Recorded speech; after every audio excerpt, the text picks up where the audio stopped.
சிவராத்திரிக்கு கண் விழிப்பது ஏன்? சிவராத்திரி அன்று கண் விழித்திருந்து விரதமிருந்து இறைவனை வணங்கும்போது முழுமையான இறைவன் அருள் கிடைக்கும். தியானம் நிலைக்கும். நினைத்த காரியம் நடக்கும். விரதம் பிடிப்போர் முதல் நாள் ஒரு பொழுது உணவருந்தி சிவராத்திரியன்று உபவாசமாய் காலையில் குளித்து சிவசிந்தனையுடன் கண்விழித்திருந்து 4 யாம வழிபாடு செய்ய வேண்டும். அடுத்த நாள் காலையில் தீர்த்தமாடி சுவாமி தரிசனம் செய்து அடியார்களுடன் உணவருந்தி பாரணை செய்து விரத்தை நிறைவு செய்தல் வேண்டும். சிவராத்திரிக்கு மறுநாள் சிவபுராணம் படித்தோ அல்லது கேட்டோ பகல் பொழுதை கழிக்க வேண்டும். அதன்பின் உபதேசம் தந்த குருவை பூஜை செய்துவிட்டு உடைகள் மற்றும் உணவினை அந்தணர்க்கு தானமாக அளித்து விரதத்தை நிறைவு செய்யும் விதமாக உணவு உண்ண வேண்டும். சிவராத்திரி நாளில் முழுவதும் உபவாசம் இருக்க முடியாதோர் ஒவ்வொரு ஜாம பூஜை முடித்த பிறகும் தண்ணீர், பால், பழங்களை உண்ணலாம்.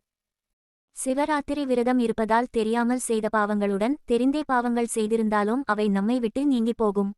இவர்தான் சிவராத்திரி விரதம் இருக்கலாம். இவர் இருக்கக்கூடாது என்ற விதியெல்லாம் கிடையாது. யார் வேண்டுமானாலும் சிவராத்திரி விரதத்தை மேற்கொள்ளலாம்.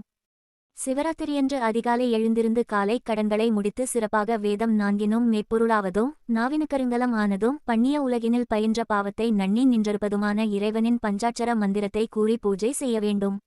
எதுவும் உண்ணுதல் கூடாது. ஆலயம் சென்று லிங்க மூர்த்தியையும் அம்பாளையும் தரிசித்து வரலாம். நாள் முழுவதும் இறைவனின் நாமத்தை ஜபித்துக் கொண்டிருக்க வேண்டும்.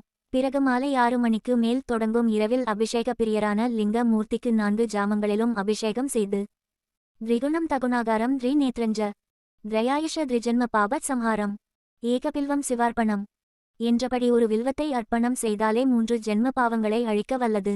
3 தளங்களை கொண்ட வில்வத்தை கொண்டு முக்கண்ணனான ஸ்ரீ பரமேஸ்வரனுக்கு அர்ச்சனை செய்தல் வேண்டும். பாசபந்தத்தில் கட்டுண்டு உழலும் பசுக்களாகிய நம்மை உய்விக்க இம்பெருமான் அரூப ரூபமாகிய லிங்க ரூபத்தில் தோன்றி அருள்பாலித்ததால் சிவராத்திரி இரவில் லிங்கமூர்த்திக்கு செய்யும் அபிஷேகமும் வில்வத்தள அர்ச்சனையும் மிகவும் சிறப்பு வாய்ந்தது. ஓம் நமசிவாய. வாழ்க வளமுடன். இனிய காலை வணக்கம்.